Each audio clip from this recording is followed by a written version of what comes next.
El vapor danzaba perezosamente sobre la taza de té de manzanilla, tejiendo figuras efímeras en el aire de mi cocina. Mis manos, aunque algo más lentas con los años, amasaban la masa para unos panecillos de queso. Un ritual matutino que siempre me traía una falsa sensación de paz.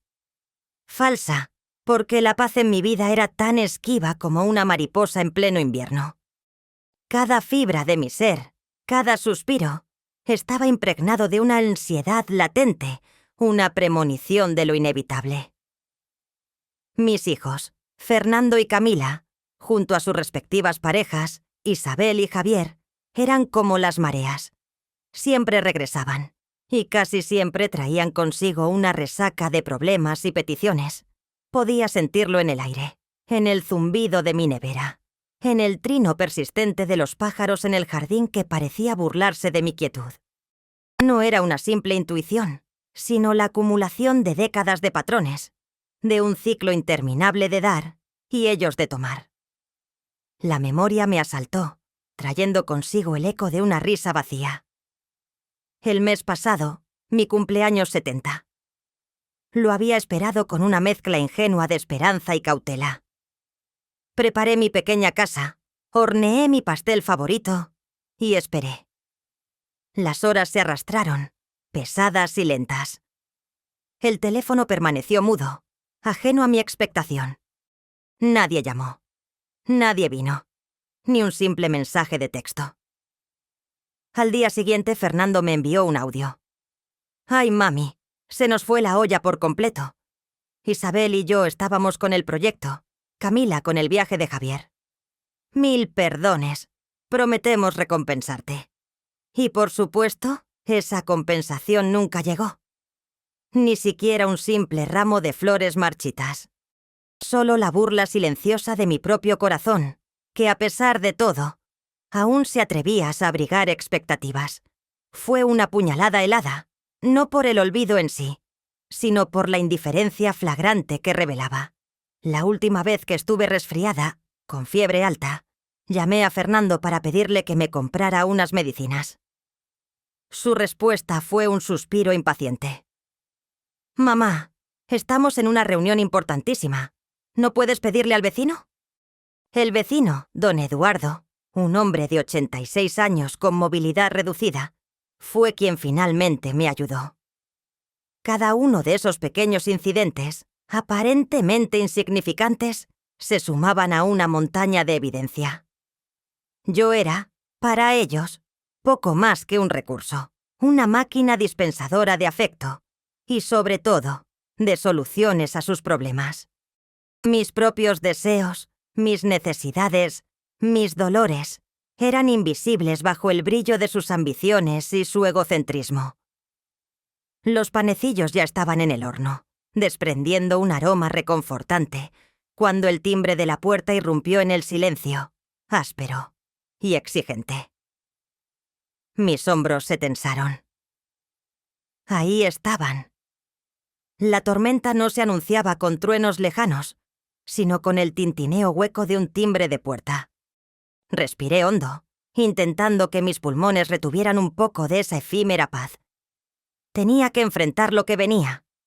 Tenía que fingir, una vez más, que no veía el abismo que se abría entre nosotros, un abismo pavimentado con sus falsas sonrisas y mi eterna, desgastada esperanza. «Mamá, qué alegría verte. Estás radiante hoy», exclamó Fernando, entrando en mi pequeña sala con los brazos abiertos, su voz un eco hueco de sinceridad.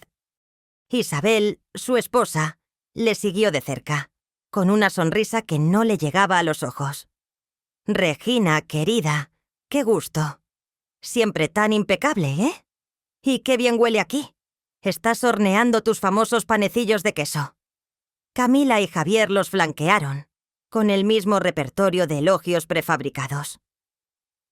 «Sí, mamá, nos tienes mal acostumbrados», añadió Camila, su tono un poco más condescendiente de lo habitual. Me esforcé por devolverles una sonrisa genuina, o al menos una que pareciera creíble. «Adelante, pasen. Estaba terminando los panecillos. Hay té recién hecho.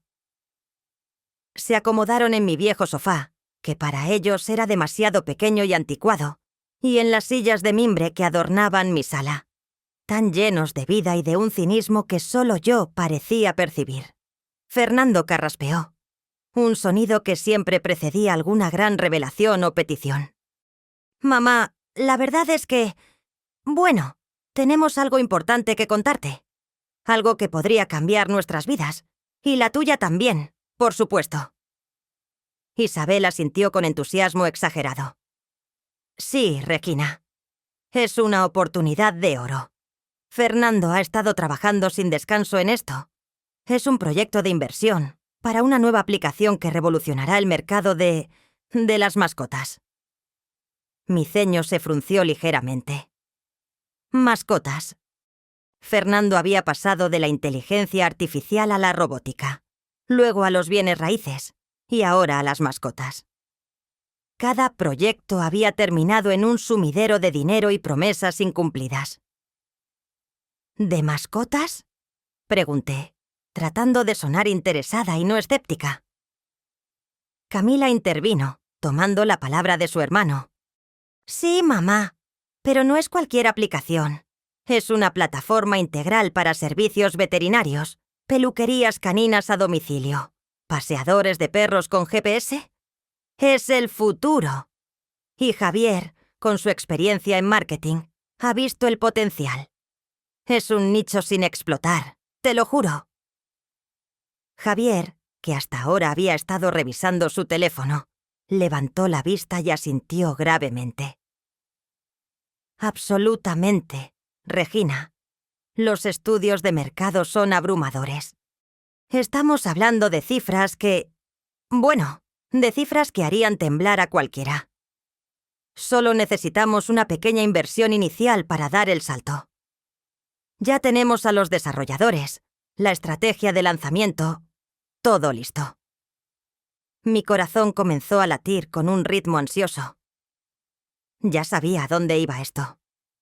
Había oído esta melodía muchas veces. ¿Y qué quieren de mí, mis niños?, pregunté, la voz apenas un susurro. Fernando se acercó, posando una mano sobre mi rodilla con una familiaridad que se sentía ajena. Mamá, tú siempre has sido nuestra roca, nuestra inspiración. Sabemos lo mucho que te sacrificaste por nosotros, lo que te privaste para que tuviéramos lo mejor. Y ahora, queremos que formes parte de esto, que te beneficies, que veas cómo tus hijos, con tu ayuda, alcanzan la cima. Era una táctica vieja, pero sorprendentemente efectiva. El juego con mis sentimientos maternales. Isabel añadió con un tono dulce y pegajoso. Sí, Regina. Piensa en el futuro de tus nietos, si los tuvieras.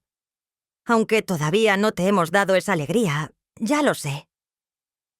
La punzada de culpa que intentaban instigar era palpable.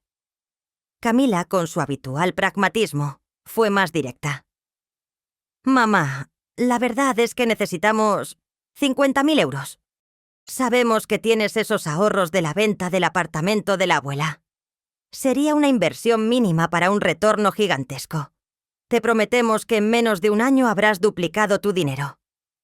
Tendrás una jubilación dorada. 50.000 euros. Eran los ahorros de toda mi vida. El colchón para mi vejez. La única red de seguridad que tenía. Mis manos se apretaron involuntariamente. Pero ese dinero es para mi retiro. Es todo lo que tengo. Fernando adoptó una postura de ofendido. Mamá, ¿acaso crees que te vamos a dejar sin nada? Por favor, somos tus hijos. Esto es para asegurarte un futuro aún mejor. Imagínate, viajes, una casa más grande, todo lo que siempre soñaste y que nunca pudiste tener por criarnos a nosotros. Exacto, interrumpió Isabel, con un brillo deshonesto en los ojos. Es una forma de devolverte un poco de todo lo que nos diste. No vas a invertir, vas a multiplicar. Y todo, para que vivas como una reina, que es lo que te mereces. Javier asintió con solemnidad. Regina, no te estamos pidiendo un favor. Te estamos ofreciendo una sociedad. Eres parte de nuestra familia, y tu capital es la pieza que nos falta para catapultar este negocio a la estratosfera. Me miraban con una mezcla de súplica forzada y descaro. La manipulación era tan burda, tan transparente. Y aún así, una parte de mí, esa parte maternal incurable, se sentía acorralada, obligada a ceder. La culpa se enroscaba en mi pecho. ¿Acaso estaba siendo egoísta al aferrarme a mis últimos ahorros? ¿No era mi deber como madre ayudar a mis hijos a alcanzar sus sueños? Incluso si esos sueños olían a aire caliente y promesas vacías. Los panecillos ya estaban listos, y su aroma dulzón llenaba la cocina. Pero el sabor de la incertidumbre ya me llenaba la boca. El eco de sus risas llegó a mis oídos, filtrándose por la puerta entreabierta de la cocina. Había ido a preparar más té y a sacar los panecillos del horno, dándoles un momento de privacidad, un error fatal que siempre cometía. Sus voces, antes forzadamente amables, ahora sonaban relajadas, confiadas en mi ausencia. Fue Camila quien habló primero, su tono de burla inconfundible. No puedo creer que siga con esos cachivaches de porcelana y ese sofá que parece sacado de un museo. En serio, es deprimente. Cuando mamá ya no esté, o cuando la convenzamos de mudarse a algo más apropiado, lo primero que haré será tirar todas esas antigüedades. Mi mano se detuvo a medio camino de la tetera. Sentí un escalofrío que no tenía nada que ver con la temperatura de la cocina. Era el desprecio puro, sin filtro, que siempre adivinaba en sus miradas, pero que rara vez escuchaba con tanta claridad. Javier, su marido, se unió a la conversación con una risa gutural. «Hombre, ni que lo digas. Este sitio es un verdadero viaje al pasado. ¿Y lo de la abuela en la pared? ¿Sigue ahí la foto de la abuela con la Virgen? ¡Qué anticuado! La foto de mi madre, con su rosario en la mano, un recuerdo sagrado para mí, era para ellos un simple objeto que estorbaba. Fernando, mi primogénito, el que siempre había defendido mi peculiaridad, se rió también, aunque con un matiz de nerviosismo. Chicos, un poco de respeto, que es nuestra madre. Pero sí, admito que su estilo es un poco, digamos, vintage. Un buen diseñador de interiores podría hacer milagros con este espacio. Luz, amplitud, minimalismo. Adiós a los encajes y los panecillos de queso. Isabel, su esposa, añadió con voz cantarina y cruel. Y lo de su clase de baile para abuelas. Por favor. Danzas con las espaldas rotas, como dice Fernando. Me da una vergüenza terrible cuando sus bailarinas me saludan en el supermercado y me preguntan por la maestra Regina. ¡Maestra Regina! Suena a circo. No sé cómo le puede gustar perder el tiempo con eso. Debería estar pensando en cómo hacer dinero de verdad, no en mover caderas artríticas. La sangre se me heló en las venas. Mis clases de ballet para la tercera edad en el centro cultural del barrio. Mi pasión, mi refugio, mi pequeño universo de alegría y movimiento. Eso era para ellos. Una burla. Un desperdicio de tiempo. Algo que les causaba vergüenza. Me aferré al borde del mostrador, sintiendo cómo el desprecio se clavaba en mi pecho, como una astilla helada. La ira burbujeó en mi interior, pero la ahogué de inmediato. No era el momento. No podía permitirme mostrarles mi vulnerabilidad. O, peor aún, mi fuerza. Debía seguir el guión, el que ellos habían escrito para mí. Escuché a Fernando reírse de nuevo. Sí, Isabel tiene razón. Danzas con las espaldas rotas. Una joya. Pero bueno, al menos la mantiene ocupada y no nos pide tanto. Aunque ahora que lo pienso, si el proyecto de las mascotas funciona, podríamos comprarle un loft moderno en el centro, con todas las comodidades. Un lugar donde no tengamos que ver estas cosas. Un lugar donde me pudieran aparcar, como a un mueble viejo que ya no combinaba con su nueva vida.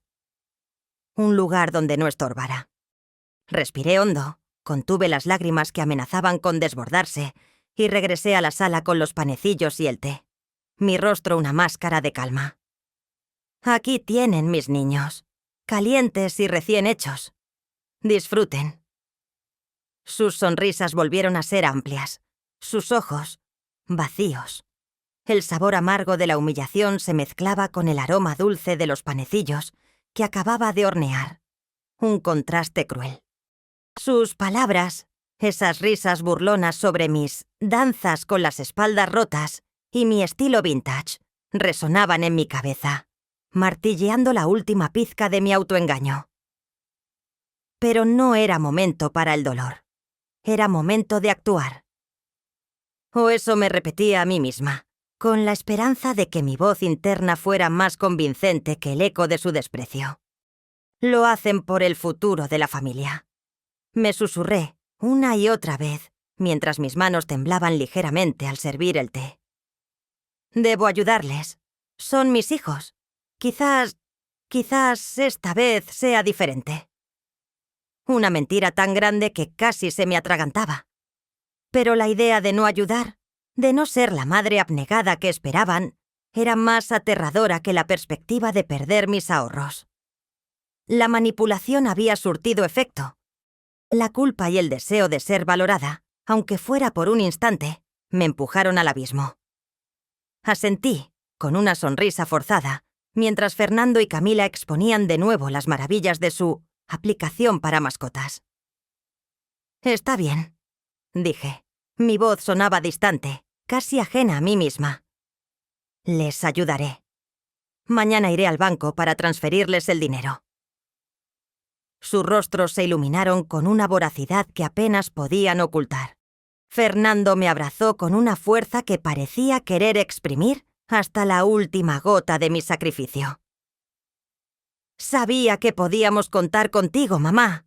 Eres la mejor. Esto lo cambia todo». Isabel y Javier se unieron al coro de agradecimientos, su hipocresía envolviéndome como una manta asfixiante. Apenas pude dormir esa noche. La imagen de mi libreta de ahorros, la de mi madre con su rosario, se proyectaba en la oscuridad. Cada euro allí representaba años de sacrificios, de privaciones, de trabajos que no me gustaban, de sueños postergados. Era mi independencia, mi dignidad. Y ahora estaba a punto de entregarla a las fauces de una ilusión vana. Al día siguiente, mi visita al banco fue una procesión silenciosa. Cada paso me acercaba más a la inevitable entrega. El gerente, don Emilio, me miró con preocupación cuando le expliqué la transferencia. «¿Está segura, señora Regina? Es una cantidad considerable. Sé que es para sus hijos, pero ¿han considerado otras opciones de financiación? ¿Un préstamo, quizás?» Negué con la cabeza. «No, don Emilio, estoy segura. Es por su futuro». Mis manos temblaban al firmar los documentos. Era como firmar mi sentencia de muerte económica. Cuando el recibo de la transferencia apareció en mi mano, lo sentí como una losa de plomo. Salí del banco con el corazón encogido, el aire de la calle más pesado, el sol menos brillante. Había entregado la última de mis defensas, mi último escudo. Me sentía vacía, despojada. Cuando regresé a casa, la sensación de derrota me embargó, pero no me permití hundirme. Había un evento en el horizonte. Una reunión familiar. Una celebración organizada por Fernando para anunciar su gran proyecto y la inversión inicial que yo les había dado. Sería en un salón elegante del centro y todos sus amigos influyentes estarían allí. Un evento que, según ellos, sería mi consagración. «Vas a ver cómo todos te admiran, mamá», me había dicho Fernando, con la misma voz meliflua de siempre. Te presentaremos como nuestra patrocinadora, nuestra inspiración. Será tu noche. La humillación ya me había calado hasta los huesos, pero algo en mi interior se había endurecido. Un fuego frío había comenzado a arder en las profundidades de mi alma. Esta noche sería la noche de la humillación final. Y aunque la sentía venir con la certeza de un rayo, me preparé con una extraña esperanza. Una esperanza que no era de reconocimiento, sino de algo mucho más oscuro y liberador. Me preparé para el sacrificio, sabiendo que sería el último. El gran salón del Hotel Excelsior resplandecía bajo la luz tenue de los candelabros de cristal. Un mar de rostros desconocidos, vestidos con elegancia y exhalando un aire de éxito despreocupado. Mis ojos, acostumbrados a la luz natural de mi pequeño jardín y a la calidez de mi hogar, se sentían abrumados por el brillo del mármol pulido y el murmullo incesante de las conversaciones. Fernando y Camila me habían invitado a la celebración de lanzamiento de su revolucionaria aplicación para mascotas, un evento que sentían la necesidad de publicitar en grande para sus socios e inversores potenciales. Para mí, era una jaula de oro. Había llegado con una mezcla de emociones contradictorias. Por un lado, una persistente y casi patética esperanza de que, quizás, esta vez, me valorarán. Que mi sacrificio, el haber entregado los ahorros de toda una vida, les conmoviera lo suficiente como para mostrarme un mínimo de respeto. Soñaba con un momento, un pequeño gesto, una palabra de agradecimiento sincera que me hiciera sentir que todo había valido la pena. Quería creer, con la última fibra de mi fe maternal, que mis hijos eran capaces de ver más allá de mis bienes materiales. Pero la realidad era un espejo cruel. Mi atuendo, aunque escogido con sumo cuidado y amor, era un modesto vestido de lino color lavanda, el mismo que usaba para ocasiones especiales en el centro cultural o para mis pocas salidas al teatro. Era sencillo, elegante en su humildad, y me hacía sentir cómoda. En contraste, el resto de los invitados lucían trajes de diseñador, joyas deslumbrantes y relojes que costaban más que mi casa. Las mujeres desprendían aromas a perfumes carísimos. Sus risas sonaban huecas y altaneras. Los hombres, con sus corbatas de seda y sus miradas calculadoras, hablaban de cifras y contactos con una facilidad pasmosa. Me sentía como un objeto fuera de lugar, una pieza de museo que había sido colocada por error en una exposición de arte moderno. Fernando y Camila, junto a Isabel y Javier, se movían entre la multitud con una desenvoltura que me resultaba ajena. Vestidos con atuendos impecables, irradiaban una confianza que rozaba la arrogancia. Sus sonrisas eran amplias, sus gestos exagerados, sus conversaciones, ruidosas y llenas de bromas internas que no entendía. Me habían sentado en una pequeña mesa redonda, algo apartada del centro de la acción, junto a un par de socios de Javier que apenas me dirigieron una mirada. Me sentía invisible. Había notado sus miradas fugaces hacia mí, una mezcla de vergüenza y hastío, como si yo fuera un pariente incómodo que debían tolerar por obligación. La música de jazz, que sonaba en un volumen apenas perceptible, se sentía como una banda sonora melancólica para mi desilusión. Había preparado unas palabras, un pequeño discurso de felicitación, por si me daban la oportunidad de hablar. Quería expresar mi orgullo, mi apoyo incondicional. Pero nadie se acercaba, nadie me preguntaba, nadie me miraba directamente a los ojos. Me mantuve erguida, con la barbilla ligeramente levantada, intentando proyectar una dignidad que no sentía.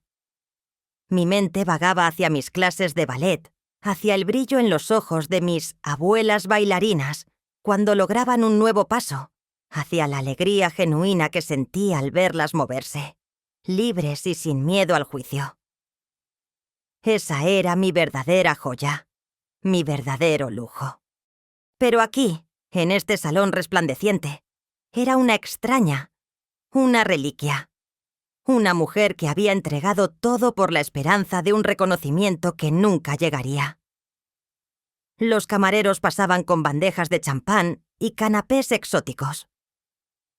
Tomé un sorbo de mi copa de agua mineral, el único lujo que me permití, y observé el espectáculo. La cuenta regresiva había comenzado. El eco de las risas y el murmullo de las conversaciones llenaban el salón. Pero para mí, todo se volvió silencio en el instante en que Fernando tomó el micrófono.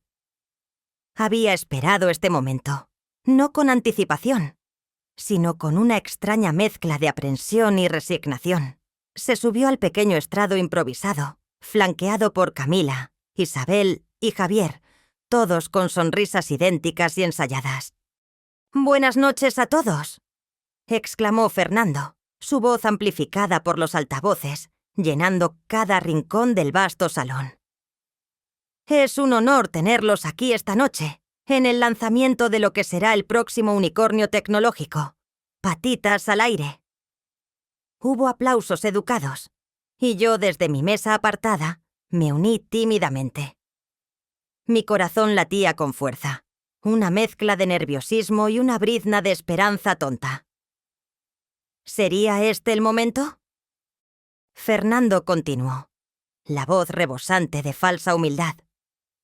Este proyecto ha sido el fruto de mucho trabajo, de noches sin dormir, de incontables sacrificios.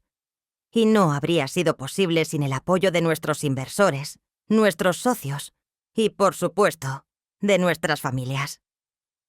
Hizo una pausa y mis ojos se encontraron con los suyos. Le sonreí, expectante. Él me miró fijamente, y en esa mirada vi un destello de algo que no era orgullo, ni gratitud, sino burla. Y hablando de familia, quiero reconocer a alguien muy especial que está aquí esta noche, dijo, y mi corazón se hinchó. Lo sabía. Al fin. Estaba a punto de mencionarme, de reconocerme frente a todos. Ya me imaginaba sus palabras, mi nombre resonando en el salón. Un momento de redención. Pero las palabras que salieron de su boca me congelaron el alma. Quiero darle un gran aplauso a mi adorable tía abuela, Doña Remedios, que a sus 90 años nos sigue dando lecciones de vida y ha viajado desde el pueblo para acompañarnos. Se giró hacia una anciana sentada en la primera fila, que sonrió con dientes postizos y saludó con la mano. La multitud aplaudió efusivamente. Mis músculos se tensaron. No podía ser. La tía abuela Remedios. Ella ni siquiera había contribuido con un céntimo. Me había ignorado por completo. Camila tomó el micrófono, su voz dulce como la miel, pero con un filo oculto. Y también, por supuesto, quiero agradecer a todos nuestros amigos y colegas que nos han apoyado moralmente. Es fundamental tener un buen círculo de influencia, esos que creen en ti incluso cuando tú mismo dudas. Miró a la mesa donde yo estaba, y luego desvió la mirada rápidamente, como si mi presencia fuera un error vergonzoso que debía corregir de inmediato. Sentí cómo la sangre me subía al rostro. La humillación era tan pública, tan deliberada, que dolía físicamente. No me estaban ignorando por descuido. Me estaban apartando. Un murmullo de la gente a mi alrededor. Un par de miradas curiosas se posaron en mí. Javier, con un gesto grandilocuente, añadió: «Y para aquellos que siempre nos han visto como los soñadores o los idealistas, aquí estamos, demostrando que con visión, perseverancia y el apoyo adecuado, los sueños se hacen realidad». Luego, con una sonrisa maliciosa, añadió en voz baja, pero lo suficientemente alta para que yo lo escuchara desde mi asiento: «Algunos, lamentablemente, se quedan anclados en el pasado, con sus danzas con las espaldas rotas, y no entienden que el mundo avanza. Pero nosotros no somos de esos». La frase era una puñalada directa al corazón. Danzas con las espaldas rotas. Mis clases, mi pasión, el objetivo de su burla constante. Sentí cómo el calor me abandonaba el rostro. Me sentí pequeña, ridícula, una mancha en su impecable lienzo. La gente alrededor de mi mesa, que antes había fingido no verme, ahora me miraba con una mezcla de curiosidad y lástima. Uno de los socios de Javier, un hombre corpulento de gafas, me dirigió una mirada inquisitiva, como si intentara descifrar quién era yo y por qué mis propios hijos me ignoraban de esa manera tan evidente. Fernando se despidió del micrófono con un «A disfrutar la noche, amigos», y la música volvió a sonar con fuerza. Se mezclaron entre la multitud, riendo, chocando copas, recibiendo felicitaciones. Ni uno solo de ellos se acercó a mi mesa, ni una mirada, ni un gesto. Había entregado los ahorros de toda mi vida, mi dignidad, mi esperanza, y a cambio, solo había recibido el desprecio más cruel y público. La humillación me ahogaba. Sentí las lágrimas picar en mis ojos, pero me negué a derramarlas. No les daría esa satisfacción. Este era el punto de no retorno. La línea se había cruzado. La música del salón, antes un eco lejano, se convirtió en un zumbido sordo en mis oídos. El brillo de los candelabros se difuminó. Las caras sonrientes de la multitud se desdibujaron en un borrón indistinguible. En el instante en que Javier pronunció esas palabras, danzas con las espaldas rotas, algo dentro de mí se rompió. Pero no fue un quiebre de dolor o de ofensa. Fue, de alguna manera extraña y profunda, un estallido de liberación. Sentí un clic, un chasquido interno, como una puerta que se cierra para siempre o un mecanismo que finalmente se activa. El dolor punzante, la vergüenza abrasadora, la humillación que me había estado asfixiando, todo eso se disolvió como la niebla al amanecer. En su lugar, una conciencia helada y cristalina comenzó a extenderse por mi ser. Un frío que no era de tristeza, sino de una claridad implacable. Los miré. A Fernando, que se reía a carcajadas con Isabel, ajeno a mi existencia. A Camila, que coqueteaba descaradamente con un posible inversor, su sonrisa falsa y calculada. A Javier, cuya mirada altiva se cruzó fugazmente con la mía, solo para desviarse con desprecio. Y en ese instante, dejaron de ser mis hijos. Dejaron de ser aquellos pequeños seres que había amado incondicionalmente, a quienes había dedicado cada latido de mi corazón, cada gramo de mi energía. Se convirtieron en extraños, en figuras distantes y patéticas, cuya avaricia y crueldad me resultaban ahora transparentes, repulsivas. No sentí ira, no sentí pena, solo una serenidad gélida, una calma absoluta. El resentimiento se había transformado en una determinación fría como el acero. La vieja Regina, la madre abnegada y sumisa, había muerto en ese preciso momento, aplastada bajo el peso de su propia ingenuidad. Y en sus cenizas, algo nuevo, algo más duro y formidable, había nacido. Me levanté. Mis movimientos fueron lentos, deliberados, cada uno de ellos imbuido de una dignidad que ellos nunca podrían arrebatarme. Enderecé mi espalda, esa misma espalda que ellos habían descrito con tanta burla. Mis manos, que antes temblaban por la ansiedad, ahora estaban firmes, mis puños apretados con una fuerza silenciosa. No dije una palabra. No había necesidad. Las palabras eran para los débiles, para los que buscaban piedad o explicación. Yo no buscaba ninguna de las dos. Mi mirada, ahora vacía de toda emoción, se posó una última vez en ellos. No eran conscientes de la tormenta que acababa de desatarse en mi interior. Estaban demasiado absortos en su propia farsa, en su burbuja de vanidad. Pero en esa mirada había una promesa implícita, un juramento que solo yo podía escuchar. Di media vuelta. Lentamente, sin prisas, sin la menor señal de apresuramiento o desesperación. Mis tacones resonaron con un suave repiqueteo sobre el pulido mármol, un ritmo constante que marcaba el compás de mi partida. Los dejé allí, en el centro de su efímero brillo, confundidos por mi repentina y silenciosa retirada, pero demasiado distraídos por sus propios egos como para comprender la magnitud de lo que acababa de ocurrir. La puerta del salón se cerró detrás de mí con un suave clic, sellando el fin de una era y el comienzo de otra. El Fénix había alzado el vuelo, y sus alas estaban hechas de hielo y de fuego. El aire frío de la noche me golpeó el rostro al salir del hotel, un contraste bienvenido después del calor sofocante y la hipocresía del salón. Mis pies me llevaron casi automáticamente hacia la calle lateral, donde sabía que Ricardo me estaría esperando. Ricardo, mi viejo socio, mi confidente, el único hombre en quien confiaba plenamente, el único que conocía la verdadera magnitud de mi imperio silencioso. Él había anticipado este momento. Lo habíamos planificado meticulosamente, cada escenario, cada posible traición. La noche no era de tristeza, sino de cumplimiento. Saqué mi teléfono, un modelo discreto y antiguo, y marqué su número. El timbre sonó una sola vez antes de que descolgara. ¿Regina? Su voz grave y calmada llegó a mis oídos.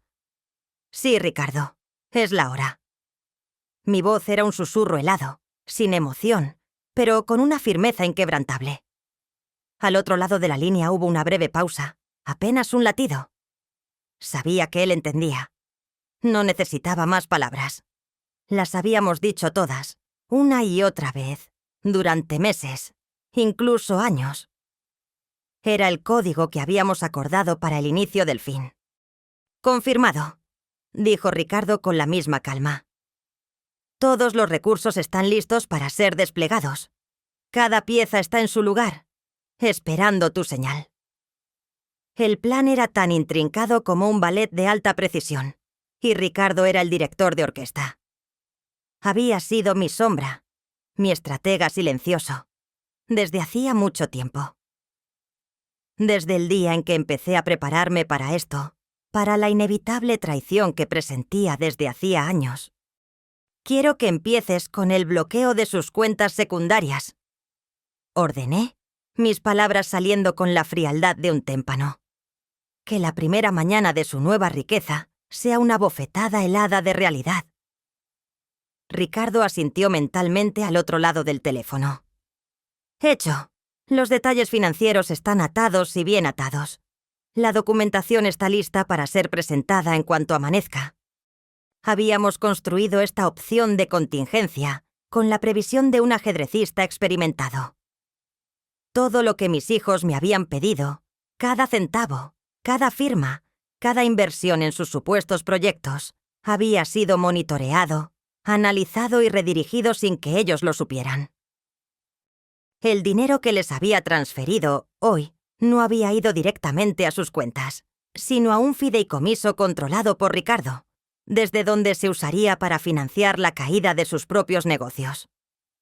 Se sentía como una jugada maestra, una trampa que ellos mismos habían construido. Después quiero que actives el plan B para la aplicación de las mascotas. Continué, mi mente ya 3 pasos por delante. Que sus inversores vean la verdadera naturaleza de su innovación antes de que puedan asegurar más fondos. Ricardo rió suavemente. Entendido, Regina. El informe de viabilidad fraudulento ya está circulando entre los contactos clave. Y tengo las grabaciones de sus conversaciones sobre cómo manipularon los estudios de mercado. Serán un excelente acompañamiento. La satisfacción, fría y dura, comenzaba a extenderse por mi pecho. No era una satisfacción jubilosa, sino la de una justicia que estaba por servirse. Quiero que sientan el suelo temblar bajo sus pies, que entiendan que su castillo de naipes se derrumba, dije, apretando el teléfono en mi mano. Esta noche ha sido la confirmación de lo que siempre supe. No hay vuelta atrás. Ricardo asintió de nuevo. Considera que está en marcha. Durmamos tranquilos, Regina. El amanecer traerá la tormenta. Colgué. Miré las luces de la ciudad, parpadeando a lo lejos, indiferentes a la batalla que se había iniciado. La vieja Regina había muerto. Y la nueva, implacable y fría, estaba lista para la guerra. Ricardo, con su cabello canoso y sus ojos penetrantes, me miraba desde el otro lado de la mesa de mi despacho, su expresión imperturbable como siempre. «¿Entonces, es el momento de que el mundo sepa quién es Regina realmente?», preguntó, sus palabras un eco de la frase que yo misma había pronunciado. Asentí, y un atisbo de una sonrisa se dibujó en mis labios. Una sonrisa que no había sentido en mucho tiempo. «Es el momento». La fuente de mi riqueza y de influencia no era un secreto simple, sino una historia de perseverancia, visión y una astucia que mis hijos, cegados por su arrogancia, nunca habrían podido concebir. Siempre me habían visto como la vieja mamá dedicada a sus clases de baile para viejas. Nunca se molestaron en indagar más allá de esa fachada. Lo que no sabían, lo que nadie fuera de Ricardo y mi pequeño círculo de confianza sabía, era que mis danzas con las espaldas rotas eran la punta de un iceberg colosal. Todo comenzó hace 7 años, cuando decidí revivir mi pasión por el ballet, después de que mis hijos ya fueran adultos y aparentemente independientes.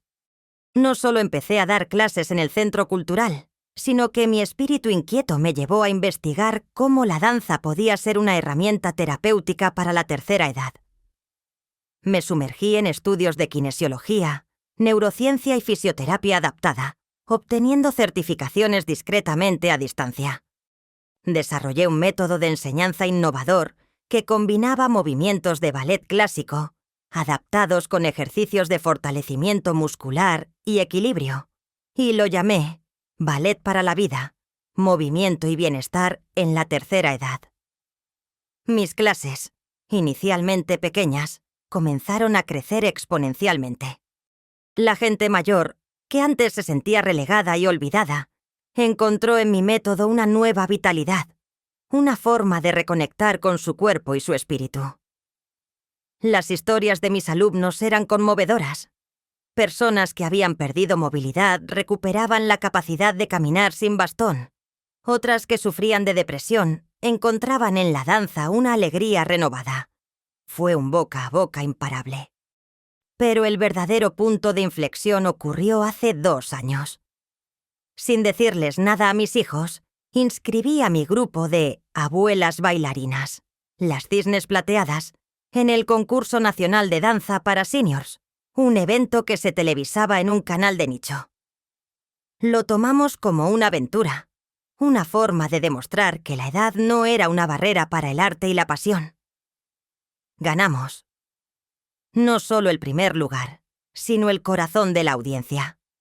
La historia de las Cisnes Plateadas se volvió viral. No éramos solo un grupo de bailarinas mayores. Éramos un símbolo de resiliencia, de desafío a los estereotipos. La llamada de la producción del programa de televisión más prestigioso del país, El Gran Escenario, no se hizo esperar. Nos invitaron a una gala especial, en horario estelar, para presentar nuestro número. Fue un éxito rotundo. La gente lloraba de emoción, los medios nos elogiaban. Fue un fenómeno. Mis hijos, por supuesto, ni se enteraron. Para ellos era mamá en su cosita de baile. Mi identidad en los medios, sin embargo, la había manejado con astucia.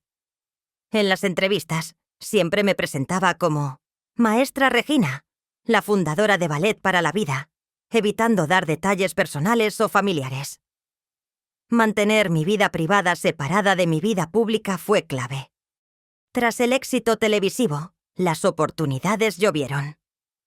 No solo recibimos patrocinios de marcas de bienestar y de seguros médicos, sino que varias editoriales se interesaron en mi método. Publiqué un libro, El arte de envejecer bailando, que se convirtió en un bestseller inesperado. La gente quería mi método, quería mi historia. Los derechos de autor, las conferencias, los talleres, las regalías por el merchandising, mallas especiales para seniors, zapatillas cómodas, etc., comenzaron a generar ingresos sustanciales. Ricardo, mi abogado y amigo de toda la vida, se encargó de toda la gestión financiera y legal. Establecimos empresas, fideicomisos, inversiones diversificadas. La inversión inicial del apartamento de mi abuela, que les había prestado a mis hijos, fue solo una pequeña porción de mi creciente fortuna. Era una fachada. La riqueza fluía a través de canales que mis hijos ni siquiera podían imaginar. Había comprado propiedades, invertido en startups de tecnología de salud y hasta había adquirido una participación minoritaria en una cadena de centros de bienestar. Mi influencia se extendía a través de una red de contactos en el mundo del bienestar, los medios de comunicación y la filantropía. Era una mujer de negocios formidable, una personalidad influyente, una filántropa respetada. Todo ello bajo el paraguas de la maestra Regina. Nadie conectaba a la frágil madre que mis hijos veían con la poderosa figura pública que estaba construyendo. Había acumulado no solo una fortuna, sino un arsenal de influencia, paciencia y conocimiento sobre la crueldad humana. Cada risa, cada burla de mis hijos sobre mis danzas con las espaldas rotas, era un combustible que alimentaba mi fuego interior. Ellos creían que yo era una anciana ingenua, una fuente de dinero fácil. Nunca se molestaron en investigar, en preguntar, en realmente verme. Y ese fue su error fatal. La invención de la aplicación para mascotas es un buen gancho, Ricardo, dije, mi voz sonando con una nueva autoridad. La ironía de que su gran proyecto sea el catalizador de su caída es perfecta. Nadie sospechará que la maestra de baile para abuelas es quien jala los hilos. Ricardo sonrió, una sonrisa cómplice. Nadie, Regina. El mundo está a mí a punto de descubrir que la danza no solo mueve el cuerpo, sino también imperios. El despacho de Ricardo, con sus estanterías repletas de tomos legales y el aroma a cuero viejo, se convirtió en nuestro cuartel general. La lámpara de mesa proyectaba un círculo de luz sobre los documentos que se apilaban entre nosotros, cada uno una pieza de la maquinaria que estaba a punto de desatarse. Fernando y Camila se creen invencibles, Ricardo, dije, mis ojos fijos en un informe financiero que detallaba las deudas ocultas de mi hijo. Han jugado con mi amor maternal, con mi paciencia. Es hora de que entiendan las consecuencias de sus acciones. Ricardo asintió, su rostro una máscara de concentración. Regina, el plan está diseñado para ser devastador. Afectará cada pilar de sus vidas. Es un ataque multifacético, como lo habíamos acordado. Desplegó un gran esquema, un mapa de su aniquilación. Primero, las finanzas. Sus cuentas seguras, esas que creían intocables. He preparado un informe detallado sobre la procedencia ilícita de algunos de sus fondos, producto de operaciones fraudulentas menores que llevaron a cabo en el pasado. Cosas que la ley no olvida. La información será filtrada de forma anónima a la unidad de inteligencia financiera a primera hora de la mañana. Esto provocará un bloqueo preventivo de todas sus cuentas y activos, incluyendo los que provienen de la supuesta inversión que tú les hiciste, que, por supuesto, está en un fideicomiso bajo tu control. No podrán mover un solo euro. Mi corazón se apretó, pero no de pena, sino de una fría satisfacción. Quiero que no puedan pagar ni el café de la mañana, murmuré. Quiero que sientan la desesperación de la impotencia económica. Ricardo marcó un punto en el esquema. Segundo, sus carreras y estatus profesional. Javier, Tu yerno, con su reputación de gurú del marketing, está ahí a punto de caer. Hemos compilado una carpeta con todas las campañas fallidas que él atribuyó a otros, los plagios que cometió en proyectos importantes y, lo más importante, grabaciones de sus comentarios despectivos sobre sus propios clientes. Esto se enviará a sus superiores y a los principales medios especializados en marketing. Será un escándalo que lo despojará de toda credibilidad. Para Fernando, lo tenemos por su gestión negligente y sus múltiples proyectos fallidos, que costaron millones a sus antiguos empleadores. Tenemos testimonios de exempleados y socios defraudados. Esto se filtrará a la prensa económica. Será imposible que vuelvan a conseguir un puesto de relevancia. Sonreí. Que experimenten el desempleo, la humillación de buscar trabajo cuando nadie los quiere. Que sepan lo que es que te ignoren profesionalmente. Y para Camila e Isabel, sus vidas sociales. Continuó Ricardo. Isabel ha estado utilizando su posición en la junta directiva de una ONG de caridad para desviar fondos menores hacia empresas de sus amigos. Tenemos las pruebas. Esto se hará público a través de una conocida periodista de investigación. Para Camila, tenemos sus deudas de juego, sus fiestas descontroladas y las grabaciones de sus conversaciones con sus amigas, donde las critica a sus espaldas. Esto se publicará en las redes sociales, en blogs de chismes de alto impacto.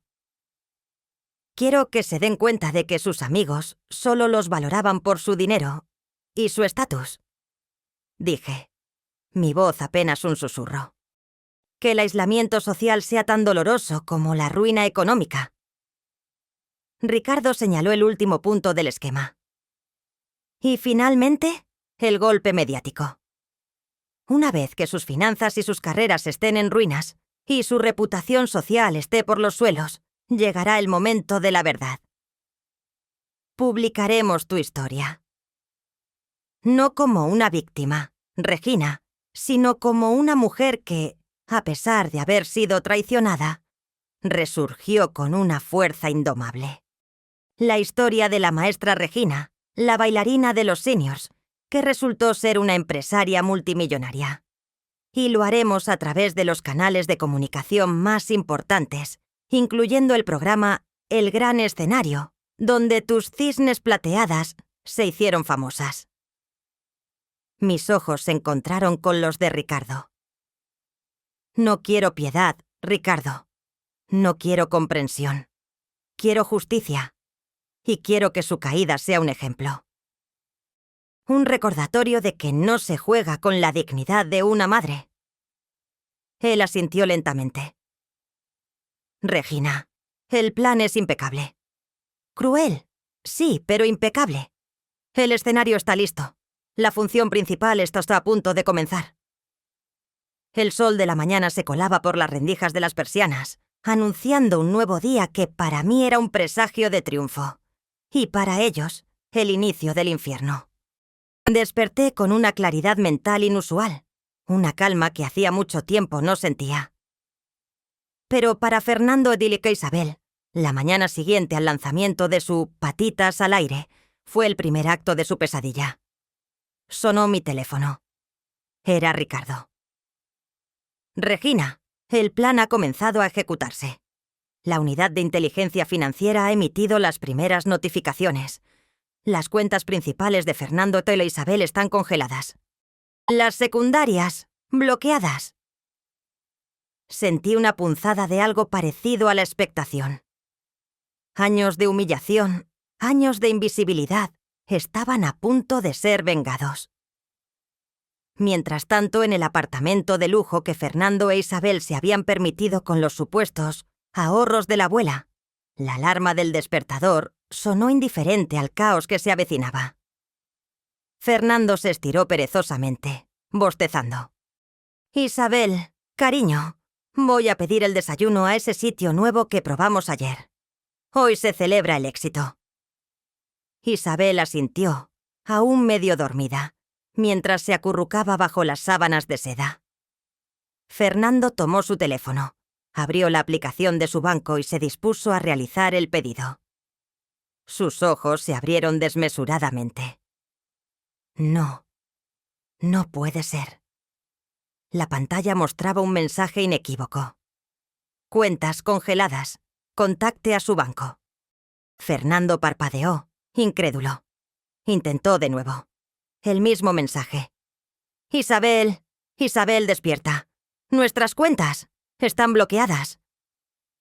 Isabel se incorporó de golpe, el sueño desvaneciéndose en un instante. ¿Qué? ¿Qué dices? Eso es imposible. Acabamos de recibir la transferencia de Regina.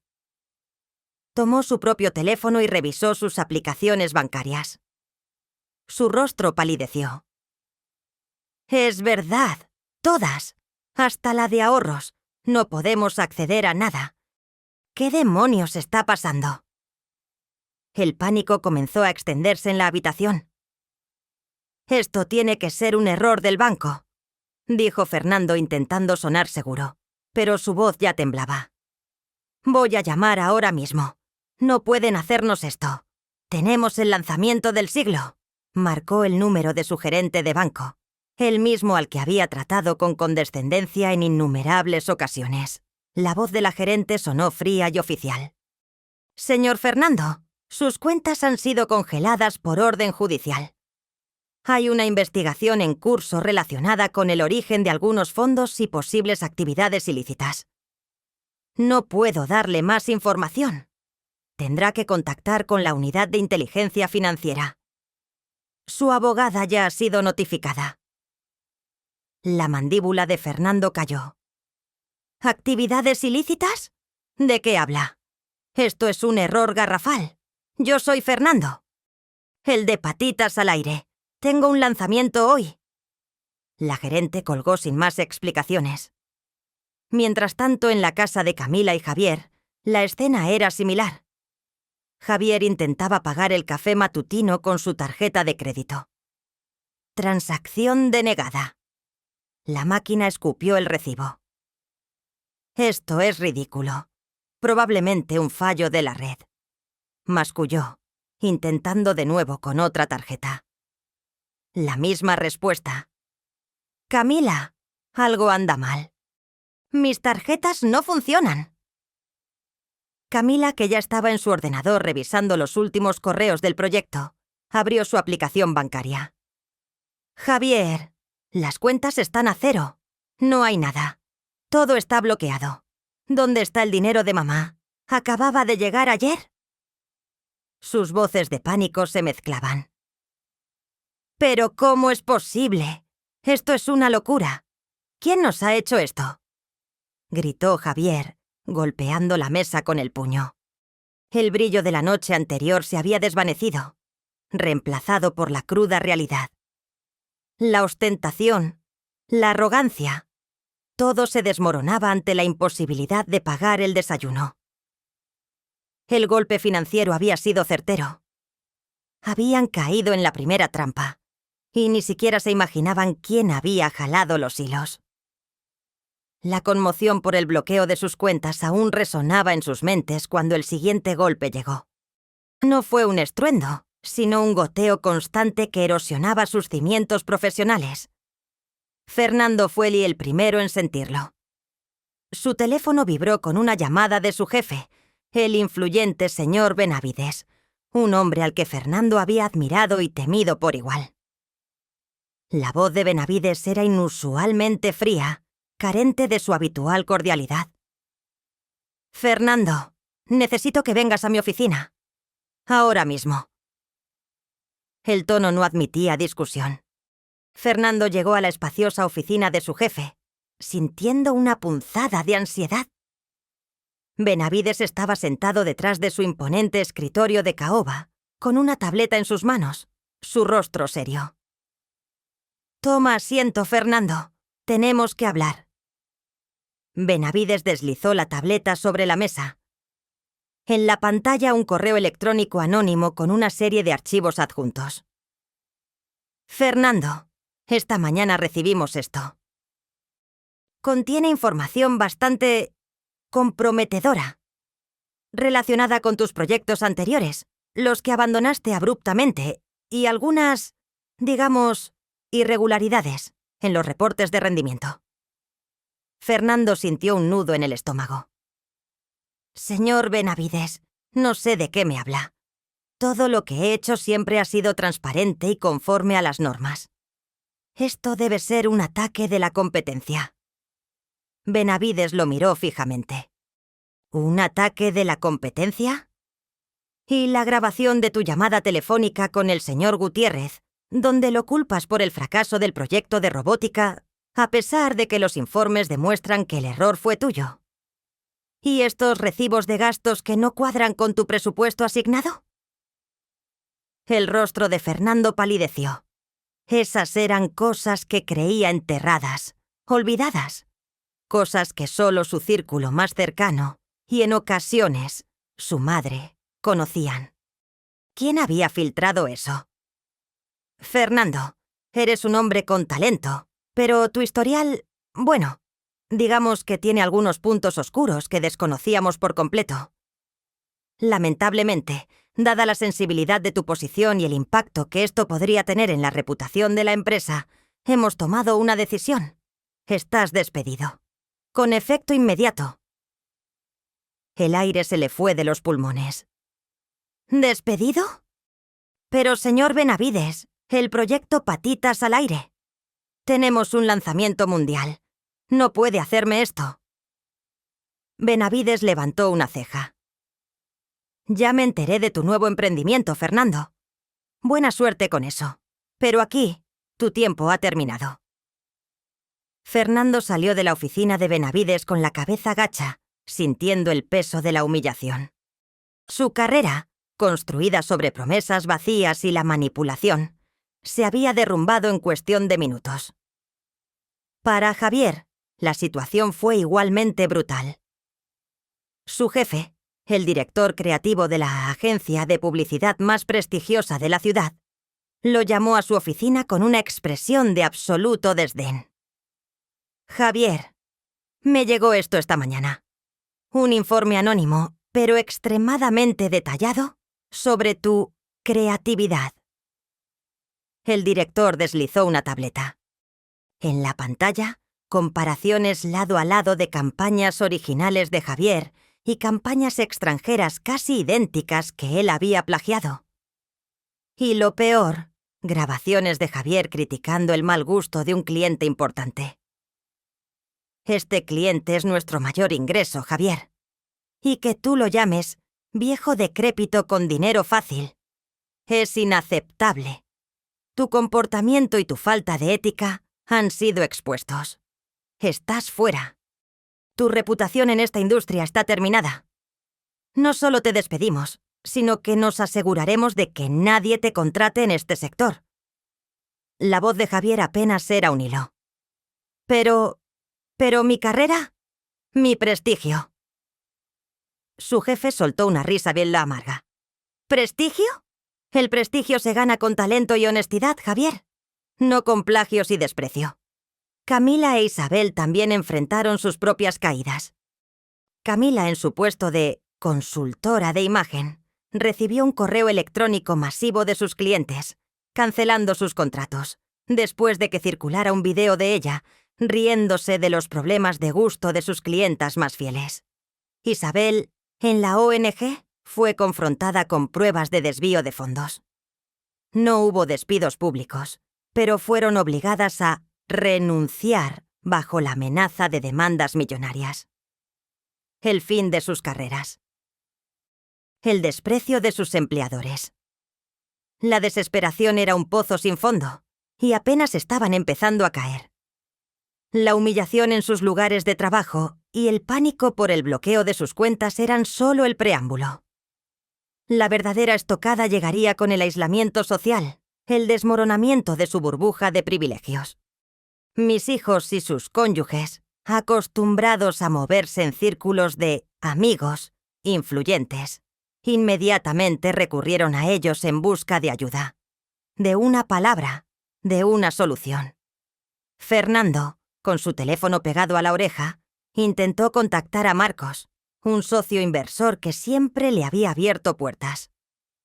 El teléfono sonó y sonó, hasta que saltó el buzón de voz. Lo intentó una y otra vez. Nada. Marcos no contesta, Isabel. Esto es muy raro. Siempre me devuelve la llamada de inmediato. Isabel, por su parte, trataba de localizar a Sofía, su mejor amiga y miembro de la junta directiva de varias organizaciones benéficas. Sofía, que siempre estaba dispuesta a un chisme o a una copa de champán, ahora la ignoraba por completo. «Sofía, soy Isabel. ¿Estás ahí? Tenemos un problema grave. Las cuentas están bloqueadas. Fernando lo ha perdido todo. Necesito tu ayuda». La llamada se desvió al buzón de voz. Isabel volvió a marcar. Y otra vez. Nada. «No lo entiendo», murmuró Isabel con un creciente pánico en su voz. «Sofía nunca me ignora. Nunca. ¿Será que ya se enteró de lo de la ONG?» Camila y Javier estaban en una situación similar. Javier intentaba contactar a su mentor, un gurú de la publicidad que lo había apadrinado. «Señor Méndez, soy Javier. Necesito su consejo. Estoy en un lío enorme. Me despidieron. Mis cuentas». La secretaria del señor Méndez lo interrumpió con una voz gélida. «El señor Méndez no está disponible y le ha pedido que no lo vuelva a llamar. Dice que no tiene nada que hablar con usted». Javier dejó caer el teléfono sobre la mesa, la mandíbula apretada. Esto es una pesadilla. Camila, desesperada, buscó en su agenda a sus amigas de los clubes de playa y los eventos de lujo. Llamó a Valentina, a Lucía, a Andrea. Ninguna respondió. Un par de ellas le enviaron mensajes de texto breves y cortantes. «Lo siento, Camila. Estoy muy ocupada. O quizás en otro momento». La frialdad era palpable, un muro invisible que se levantaba entre ellos y su antiguo círculo. La verdad, dura y despiadada, empezaba a amanecer en sus mentes. Su estatus social, sus amistades, las puertas que se les abrían con tanta facilidad, todo estaba ligado a su dinero y a la percepción de su poder. Sin el brillo de las finanzas y las carreras exitosas, eran insignificantes. Nadie quería asociarse con el fracaso. Nadie quería que el hedor del escándalo los manchara. Se quedaron en sus respectivos apartamentos, mirando sus teléfonos, esperando una llamada que nunca llegó, una invitación que no aparecería, una palabra de consuelo de quienes creían sus aliados. El silencio era ensordecedor. Las risas de la noche anterior, el champán burbujeante, los aplausos vacíos. Todo se había desvanecido. Solo quedaba el eco de su soledad. El aislamiento comenzaba a apretar, una cuerda invisible que los ataba, dejándolos varados en una isla de desolación. La burbuja había estallado. Y el mundo, que antes se les rendía, ahora les daba la espalda. Mi sonrisa se ensanchó un poco. Esto era solo el principio. La calma antes de la tormenta mediática era tensa, casi palpable. Había esperado el momento oportuno, el clímax perfecto para desatar el golpe final. Y ese momento llegó con el programa especial del Gran Escenario, el mismo que había lanzado a mis cisnes plateadas a la fama. Había negociado con la producción para una entrevista exclusiva sobre mi vida, mi método, mi filosofía de vida. Ellos no sabían la verdadera bomba que estaba a punto de soltar. Con la ayuda de Ricardo, el plan se ejecutó con precisión quirúrgica. Justo una hora antes de la emisión del programa en horario estelar, mis redes sociales, que yo había mantenido discretas y profesionales, de repente cobraron vida. Una serie de publicaciones programadas se lanzaron al ciberespacio, golpeando con la fuerza de un tsunami. Eran pruebas irrefutables. La primera publicación fue un audio, una grabación de Fernando y Camila en mi sala.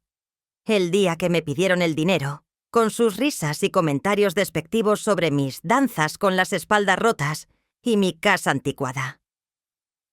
Maestra Regina, la fundadora de Ballet para la Vida, expone la crueldad y avaricia de sus propios hijos, decía el titular que acompañaba el audio. La voz de Camila, clara y burlona. Maestra Regina, suena a circo. No sé cómo le puede gustar perder el tiempo con eso. Debería estar pensando en cómo hacer dinero de verdad, no en mover caderas artríticas. Y la de Fernando, con su risa condescendiente. Sí, Isabel tiene razón. Danzas con las espaldas rotas. Una joya. Pero bueno, al menos la mantiene ocupada y no nos pide tanto. La gente que me conocía como la maestra Regina se escandalizó. La indignación comenzó a extenderse como un reguero de pólvora. Luego, una serie de capturas de pantalla de conversaciones de WhatsApp de Isabel, donde se burlaba de la ingenuidad de la vieja Regina por darle sus ahorros para el proyecto de mascotas, e incluso planeaba cómo gastarían ese dinero en un nuevo coche o en un viaje de lujo. La nuera de la maestra Regina, Isabel, se burla de la generosidad de su suegra y revela sus planes de derroche, decía el texto. Una de las frases más condenatorias decía: «Esta vieja se lo ha creído todo. Piensa que es una inversión. Ja, ja, ja, ja. Pobre. Con esos 50.000 nos compramos el SUV que quiero». Y no se detuvo ahí. Un video corto, editado con maestría por el equipo de Ricardo, mostraba fragmentos de la celebración de Fernando. Se les veía a ellos ignorándome, riéndose, el famoso momento de la tía abuela Remedios. La escena de mi partida silenciosa, grabada discretamente por una cámara oculta, añadía un dramatismo desgarrador.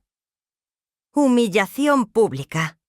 La maestra Regina es ignorada y ridiculizada por sus hijos en su propio evento. Los comentarios en mis publicaciones explotaron. De miles pasaron a decenas de miles. La noticia se volvió viral en cuestión de minutos. Los principales medios de comunicación, los programas de farándula, los noticieros, las emisoras de radio, todos recogieron la historia. Escándalo familiar sacude el mundo del bienestar.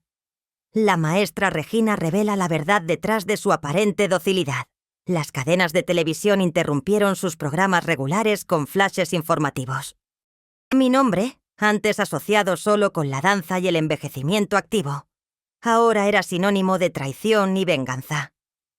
Mis hijos, que habían buscado el anonimato en su desprecio, de repente se vieron expuestos. Sus nombres y rostros en todas las pantallas, asociados a la crueldad. Las redes sociales ardían. La gente se dividía entre la incredulidad y la furia. ¡Pobre mujer! ¡Qué hijos tan desalmados! ¡Que les caiga todo el peso de la ley! ¡Karma instantáneo! El odio que se derramaba sobre ellos era palpable. Tsunami digital. Y todo esto, mientras yo me preparaba para la entrevista en vivo, la culminación de mi plan. La explosión mediática fue solo el principio. Lo que siguió fue el juicio social, una marea imparable de indignación que se abatió sobre Fernando, Camila, Isabel y Javier. Sus perfiles en redes sociales, antes vitrinas de sus vidas glamurosas, se transformaron en campos de batalla virtuales. Los comentarios de odio se multiplicaron por miles, cada uno más hiriente que el anterior. Un reflejo del asco y la furia de una sociedad que había encontrado en su historia el epítome de la ingratitud y la avaricia.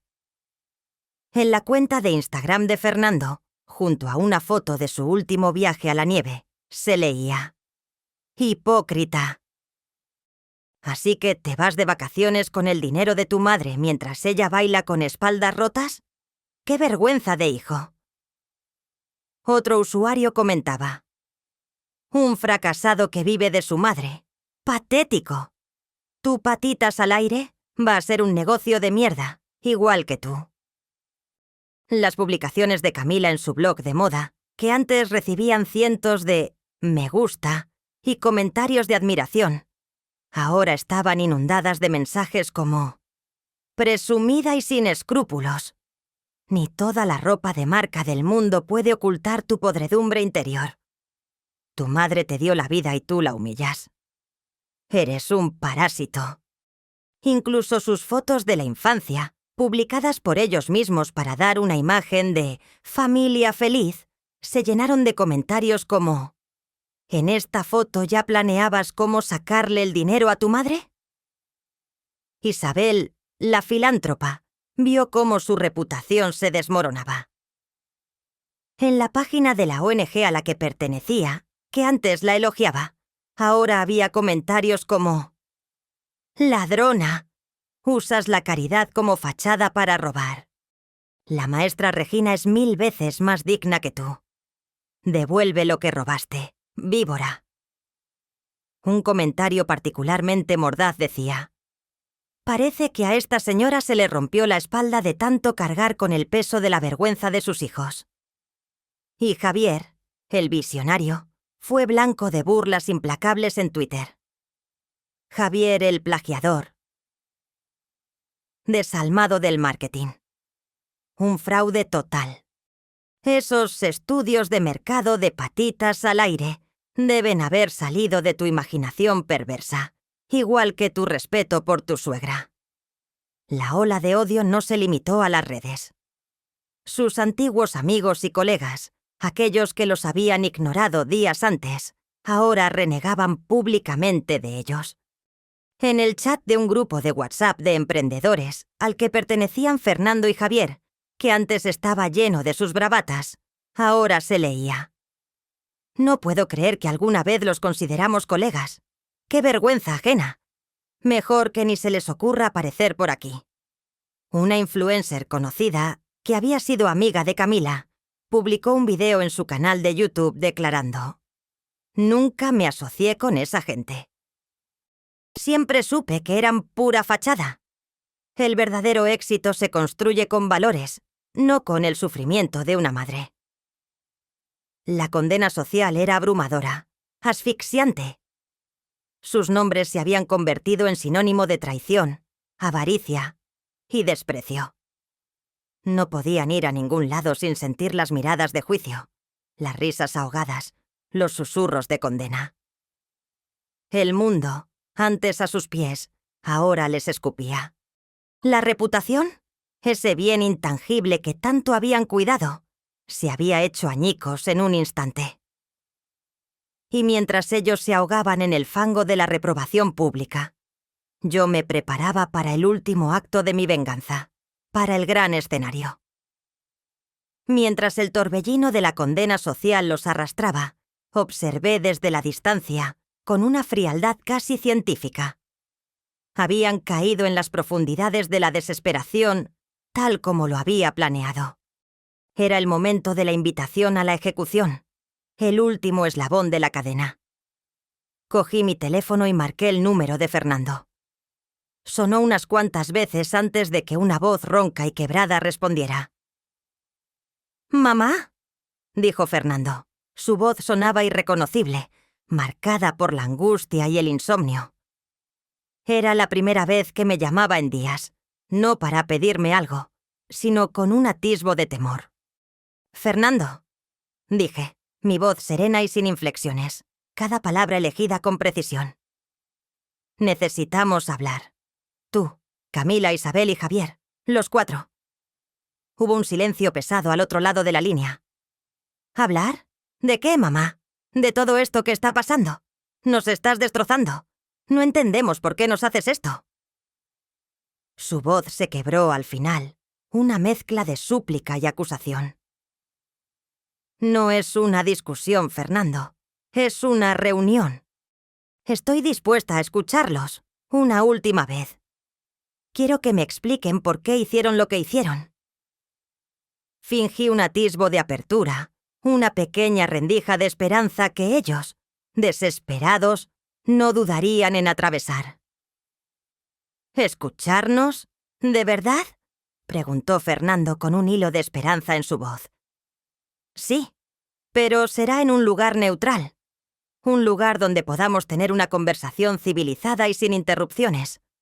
Un lugar que convenga a todos. No les di oportunidad de réplica.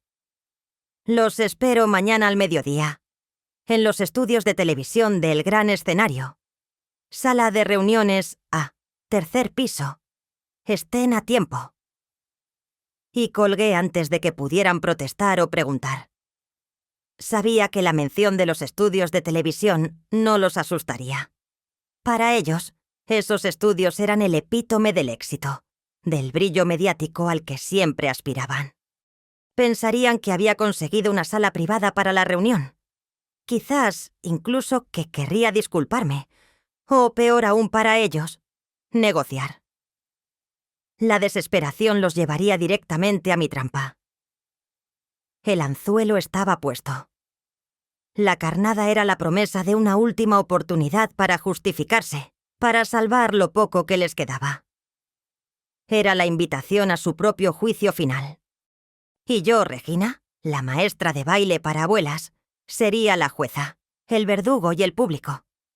El escenario estaba listo. Las luces a punto de encenderse. La ejecución, en vivo. El taxi se detuvo frente a los imponentes estudios de televisión de El Gran Escenario. Fernando, Camila, Isabel y Javier descendieron, sus rostros pálidos y ojerosos, marcados por las últimas semanas de insomnio y humillación pública. Habían intentado vanamente reconstruir lo poco que les quedaba de sus vidas. La desesperación era palpable en el aire alrededor de ellos. ¿Estás segura de que es aquí, mamá?, preguntó Fernando, su voz apenas un susurro, mientras miraban el majestuoso edificio. Sí, Fernando. Sala de reuniones A, tercer piso. Los estoy esperando, respondí con calma desde la entrada, donde ya los esperaba. Impecable en un traje de seda de color esmeralda, mi cabello recogido en un moño bajo y elegante. Mi semblante era el de una reina, serena y majestuosa. Caminaron a mi lado por los pasillos, el sonido de sus pasos reverberando en el silencio. El interior del estudio era un laberinto de cables, cámaras y luces. Un mundo que ellos soñaban con conquistar, pero que ahora se convertiría en su tumba. Al llegar al tercer piso, en lugar de una pequeña sala de reuniones, un gigantesco estudio de televisión se abrió ante sus ojos, inundado por la potente luz de los focos. Allí estaba todo. Un imponente set de talk show, un público numeroso ya sentado en las gradas, y un panel de periodistas y cámaras apuntando directamente hacia el escenario. En el centro, el presentador estrella, Carlos Morales, conocido por su incisiva capacidad de entrevista, me esperaba de pie. Mi asiento estaba reservado a su lado. Los ojos de mis hijos y sus cónyuges se abrieron con un horror inconfundible. Sus mandíbulas cayeron. Era una trampa televisada, pública, sin escapatoria. No, no puede ser, balbuceó Isabel, su voz un gemido. Fernando intentó dar media vuelta, pero dos guardias de seguridad discretos, pero fornidos, aparecieron en las puertas laterales, bloqueando cualquier intento de escape. Camila se llevó las manos a la boca, sus ojos llenos de terror. Javier se quedó inmóvil, su rostro un cuadro de pánico absoluto. «Bienvenidos, mis niños», dije, mi voz tranquila, resonando en el vasto estudio. «Espero que estén cómodos. Tenemos mucho de qué hablar y mucho público que está deseoso de escuchar». No era una sala de reuniones. Era un tribunal público, transmitido en vivo a millones de hogares. El horror en sus rostros era el preludio perfecto para el espectáculo que estaba a punto de comenzar. Les indiqué sus asientos, 2 sofás separados y algo más bajos que el mío, colocados estratégicamente para que su incomodidad fuera evidente ante las cámaras. La humillación ya había comenzado, incluso antes de que se encendiera el primer micrófono. Se sentaron, rígidos y petrificados, sus miradas erráticas, buscando una salida que no existía. Las luces se encendieron con más fuerza. El público guardó silencio, expectante. Carlos Morales sonrió a la cámara, y yo, Regina, la maestra de las cisnes plateadas, me acomodé en mi asiento, lista para ejecutar mi monólogo final. El show estaba a punto de comenzar. Las luces del estudio brillaron con intensidad cegadora, y el rostro de Carlos Morales, el presentador, apareció en las pantallas gigantes detrás de mí. «Bienvenidos a la noche de la verdad», exclamó con su voz grave y resonante. «Hoy tenemos con nosotros a una mujer que ha conmovido a millones, una inspiración para todos, la maestra Regina. Pero esta noche, la maestra Regina no viene a hablarnos de danza, sino de justicia». Se giró hacia mí, y yo miré directamente a la cámara principal, sintiendo el peso de millones de ojos. Fernando, Camila, Isabel y Javier, sentados en los sofás, parecían estatuas de sal, petrificados por el terror. «Buenas noches a todos», comencé, mi voz tranquila, controlada, cada palabra resonando con autoridad en el vasto estudio. «Mi nombre es Regina. Muchos me conocen como la maestra Regina, la fundadora de Ballet para la Vida y la entrenadora de las cisnes plateadas. Algunos otros me conocen como una madre, una abuela, una anciana ingenua, quizás». Lancé una mirada gélida a mis hijos y vi cómo se estremecían. Durante años mis hijos, Fernando y Camila, y sus cónyuges, Isabel y Javier, me han visto como una fuente inagotable de recursos, una mujer a la que podían manipular y despreciar a su antojo. Creían que mi pasión por la danza era una cosa de viejas, una pérdida de tiempo, una vergüenza para ellos. El público enmudeció. Saqué una tableta de la mesita auxiliar y proyecté en las pantallas gigantes el audio de sus burlas. «Escuchen esto. Es una conversación grabada en mi propia casa, el día que me pidieron los ahorros de toda mi vida». La voz de Camila, clara y altanera, llenó el estudio. «Maestra Regina, suena a circo. No sé cómo le puede gustar perder el tiempo con eso. Debería estar pensando en cómo hacer dinero de verdad, no en mover caderas artríticas». Y la de Fernando. «Sí, Isabel tiene razón. Danzas con las espaldas rotas. Una joya. Pero bueno, al menos la mantiene ocupada y no nos pide tanto». Un murmullo de indignación recorrió el público. «Sí, esas son sus palabras. Mis danzas con las espaldas rotas. Esa misma danza que me ha llevado al éxito, a la independencia y, sí, a la riqueza que ellos nunca se molestaron en reconocer». Una sonrisa amarga se dibujó en mis labios. «Mis queridos hijos, hoy quiero contarles la verdad.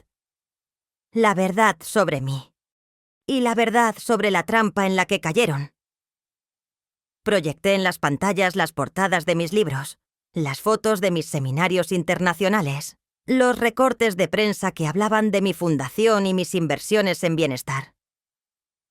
Lo que no sabían es que mientras ustedes se burlaban de mi cosa de viejas, yo estaba construyendo un imperio.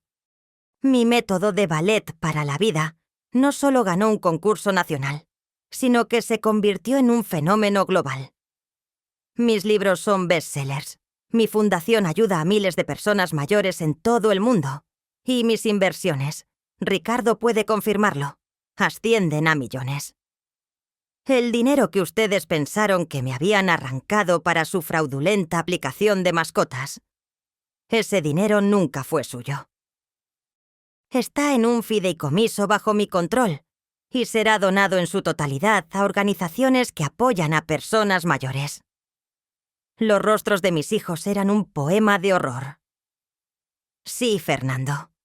Tus patitas al aire nunca despegaron, porque el aire que respiraba era el de mi dinero, no el de tu talento. Y ese dinero nunca estuvo realmente en tus manos. Era solo un cebo. Saqué otro documento y lo mostré a la cámara. Esta es la orden judicial que congeló todas sus cuentas. No por un error del banco, sino por una investigación de actividades ilícitas que ustedes mismos cometieron en el pasado, y cuyas pruebas, por cierto, me llegaron de fuentes anónimas. Esas fuentes anónimas eran mis abogados, Ricardo y su equipo. Las cámaras hicieron un zoom en los rostros de mis hijos. Podía ver el terror y la rabia en sus ojos. Y este es el informe detallado que se envió a sus empleadores, con todas las pruebas de sus plagios, sus negligencias, sus fraudes. Supe por mis contactos en los medios de comunicación que sus carreras han terminado. Mostré las capturas de pantalla de sus conversaciones de WhatsApp, de Isabel planeando gastar mi dinero, de Camila y Javier riéndose de sus clientes y amigos. Y esto es solo una pequeña muestra del desprecio que sentían por mí, por su propia sangre, por la mujer que les dio todo. Este es el Javier que despreciaba mi foto de la abuela, la Isabel que planeaba derrochar mi dinero, la Camila que se reía de mis clases. Mi voz se elevó ligeramente. Nunca busqué venganza. Busqué justicia. Busqué la dignidad que ustedes me negaron una y otra vez. Les di oportunidades. Les di amor incondicional. Y ustedes respondieron con burla, con avaricia, con ingratitud. Miré directamente a Fernando. Fernando, dijiste que mi baile era para espaldas rotas. Pues déjame decirte que mi espalda nunca ha estado más fuerte. Y mi corazón, aunque herido por ustedes, ahora late con la fuerza de la libertad. Nunca fui una víctima. Fui la arquitecta de su propia caída. El público aplaudía con fuerza, algunos de pie, otros con lágrimas en los ojos. No había dolor en mi voz, no había tristeza. Solo una determinación fría y absoluta. Esta noche no solo se juzga su avaricia, se juzga la forma en que muchos hijos tratan a sus padres, la forma en que la vejez es despreciada en nuestra sociedad. Espero que esta historia sirva como un recordatorio. Un recordatorio de que no se juega con la dignidad. No se juega con el amor. Y que la verdadera fuerza, la verdadera riqueza, no se encuentra en el dinero fácil, sino en el respeto propio y en la capacidad de defenderse. La audiencia estaba cautivada. Yo, Regina, había hablado. La ejecutora de la justicia había pronunciado su sentencia. El micrófono pasó al presentador, Carlos Morales, quien, con una seriedad sombría, se giró hacia mis hijos y sus cónyuges. Fernando, Camila, Isabel, Javier, comenzó Carlos, su voz resonando en el estudio. Han escuchado las palabras de la maestra Regina, y el público también lo ha hecho. Es su turno. ¿Qué tienen que decir en su defensa? La cámara se centró en ellos. Fernando, el que siempre había tenido la lengua más suelta, intentó hablar. Su boca se abrió y se cerró varias veces antes de que saliera un sonido. Yo no. Esto es un malentendido. ¡Mamá! Nosotros te queremos. Su voz era un hilo, una patética excusa de su habitual arrogancia. El público en el estudio los abucheó ruidosamente. ¡Mentiroso!, gritó alguien desde las gradas. ¡Avariciosos! Isabel, con los ojos rojos e hinchados, intentó una justificación incoherente. Regina, nosotros solo queríamos que fueras feliz. Queríamos que tuvieras lo mejor. Lo de las espaldas rotas era una broma. Una broma de mal gusto, sí, pero una broma. No sabíamos que... No pudo continuar. Las lágrimas le corrían por el rostro, pero no parecían de arrepentimiento, sino de pura desesperación. Camila, que siempre había sido la más fría y calculadora, se levantó a medias, su rostro descompuesto. Es una exageración. Mamá, no puedes hacernos esto. Somos tu familia. Todo esto es una venganza desmedida. No hemos hecho nada tan malo como para merecer esto. Su voz era un chillido histérico, despojado de toda elegancia. Javier, su marido, se unió al coro, su voz temblorosa. Sí, es un complot. Ella nos tendió una trampa. Nos ha arruinado por completo. Ella es la verdadera villana aquí. Sus mentiras eran transparentes. Sus intentos de justificarse, patéticos. Parecían niños pillados en una travesura, pero sus travesuras habían costado años de sufrimiento a su madre. Carlos Morales levantó una mano para silenciar al público, pero el silencio que siguió fue aún más cruel. Un silencio glacial, cargado de desprecio. Nadie les creía. Sus palabras sonaban huecas, vacías, desprovistas de toda sinceridad. Las pantallas mostraban sus rostros sudorosos, sus ojos desorbitados, su desesperación. Era la ejecución pública que yo había planeado. Y ellos, con sus patéticos intentos de autojustificación, solo estaban cavando su propia tumba más profundamente. Yo los observé, mi rostro inexpresivo. No sentía piedad, solo la satisfacción de ver la justicia servida. Era el fin. Y el comienzo. 6 meses después, el mundo que conocían Fernando, Camila, Isabel y Javier se había desvanecido por completo, reemplazado por una realidad cruda y despiadada. Sus lujosos apartamentos habían sido embargados y vendidos para saldar sus deudas. Fernando, que antes se jactaba de sus contactos en las altas esferas, ahora trabajaba en un lavadero de coches, con un sueldo miserable que apenas le alcanzaba para alquilar una habitación individual en un barrio obrero. Sus manos, antes suaves y acostumbradas a los teclados de ordenadores, ahora estaban agrietadas por el jabón y el agua fría. Una tarde, lo vi de lejos en una gasolinera, con el uniforme grasiento, limpiando el parabrisas de un coche de lujo. La humillación era palpable en cada uno de sus movimientos encorvados. Camila e Isabel, que antes se paseaban por las boutiques más exclusivas, ahora compartían un pequeño apartamento con 2 habitaciones en la periferia de la ciudad. Isabel, la exfilántropa, trabajaba como cajera en un supermercado, sus días llenos de interminables filas de clientes malhumorados. Una vez, la vi en el pasillo de los lácteos, sus ojos vacíos, su maquillaje corrido, empujando un carrito con solo 2 productos básicos. Su antiguo glamour se había desvanecido, reemplazado por el cansancio y la desolación. Camila, la influencer, había intentado sin éxito resurgir en las redes, pero su nombre era tóxico. Finalmente consiguió un empleo como camarera en una cafetería de barrio, lidiando con clientes exigentes y propinas miserables. Su risa, antes tan burlona, ahora era rara, amarga, cuando la oía. Una mañana, la vi tropezar con una bandeja de cafés calientes, derramándolos sobre un cliente. Su jefe le gritó, y ella se encogió, sus ojos llenos de lágrimas contenidas. Javier, el gurú del marketing, fue el que peor lo llevó. Su orgullo herido lo llevó a la desesperación.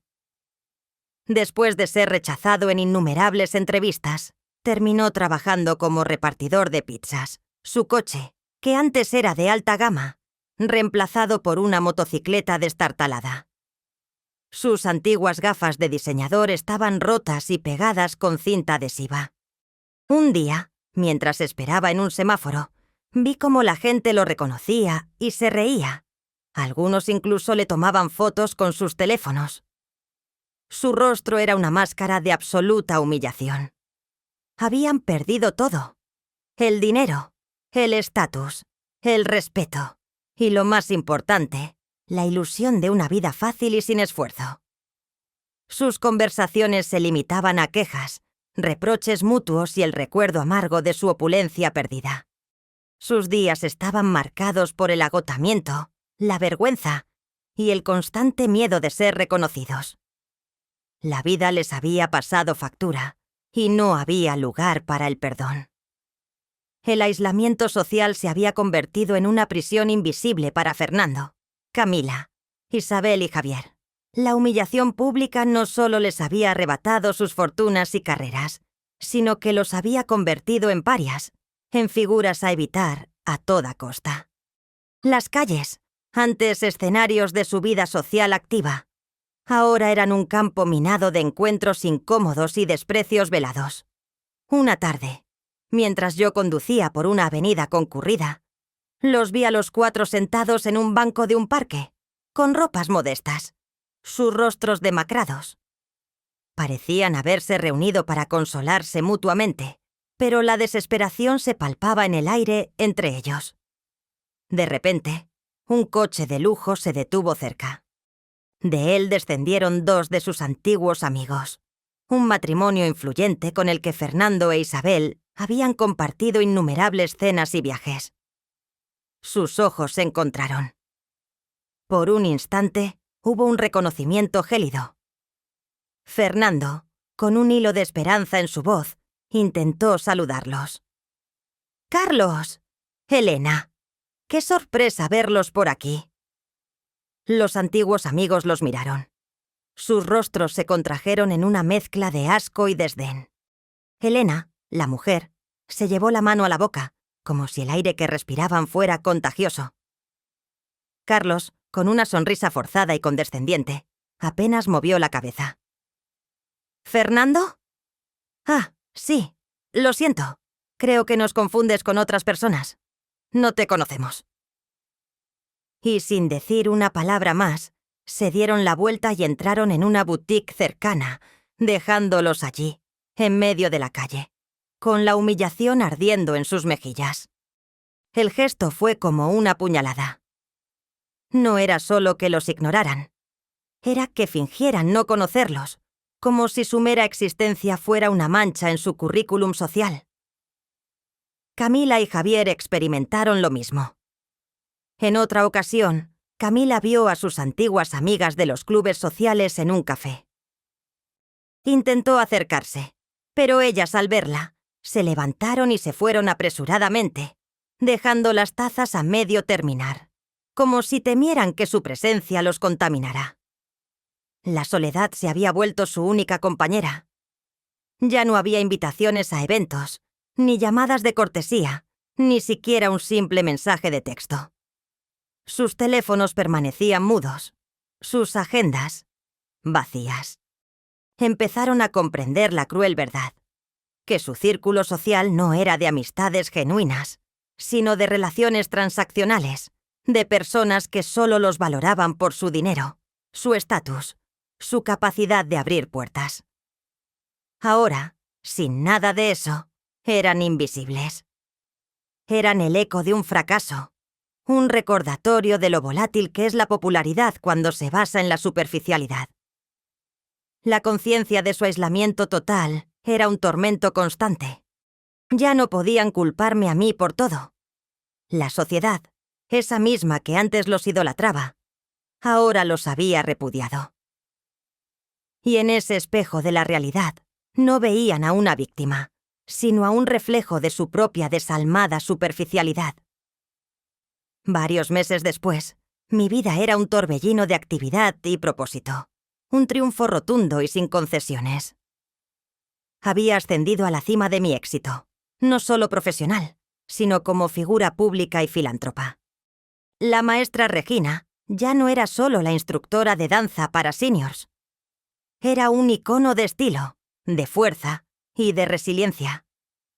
Mi agenda estaba repleta de conferencias, no solo sobre el bienestar en la tercera edad, sino sobre la dignidad, el autorrespeto y la capacidad de las mujeres para reinventarse y defenderse. Mi historia se había convertido en un fenómeno global, un testimonio de que la edad no es una barrera para el empoderamiento. Fundé la Fundación Regina, dedicada a promover la autonomía y el bienestar de los adultos mayores, financiando programas de educación, salud y, por supuesto, danza en comunidades desfavorecidas. Los medios de comunicación me seguían a todas partes, ansiosos por cada palabra, cada gesto. Mi estilo, sencillo pero elegante, con ese toque de bailarina clásica, era imitado y admirado. Incluso mi moño bajo y mis vestidos de lino se convirtieron en tendencia. Escribí un segundo libro, La danza del Fénix.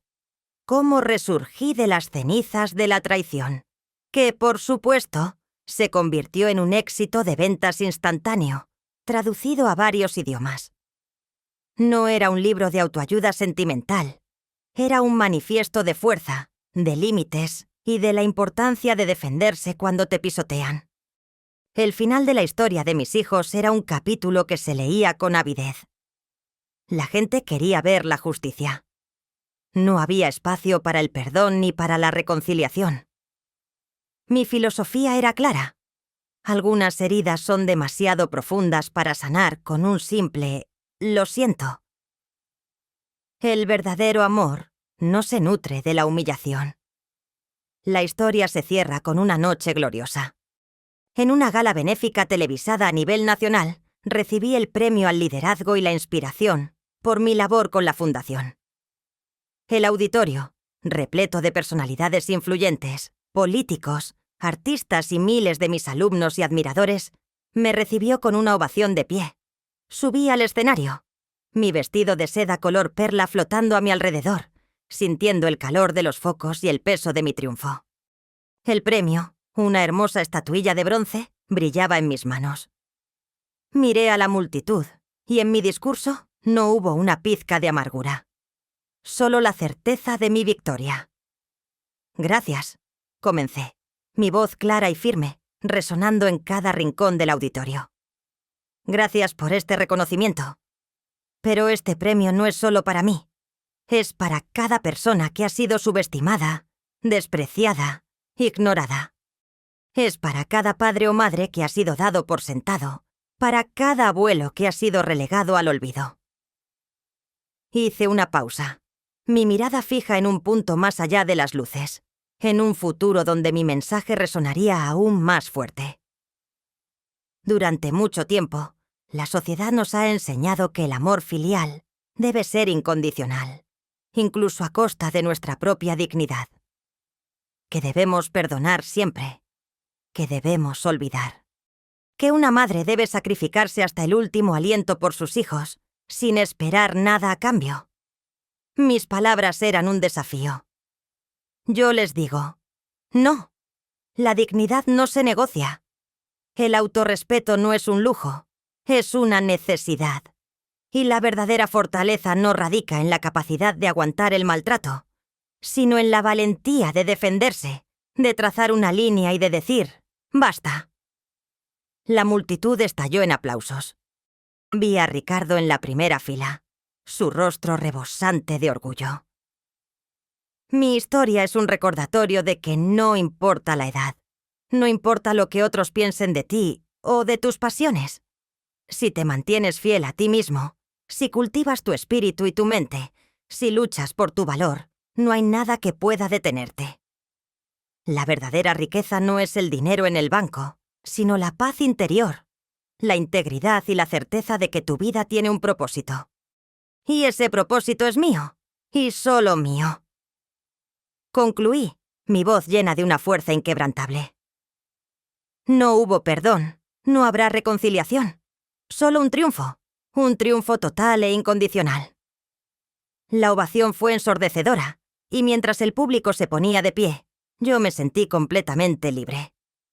Había ganado. No solo la batalla contra mis hijos, sino la guerra por mi propia alma. La maestra Regina había bailado la danza final, y esta vez no había una sola espalda rota, solo la gloria.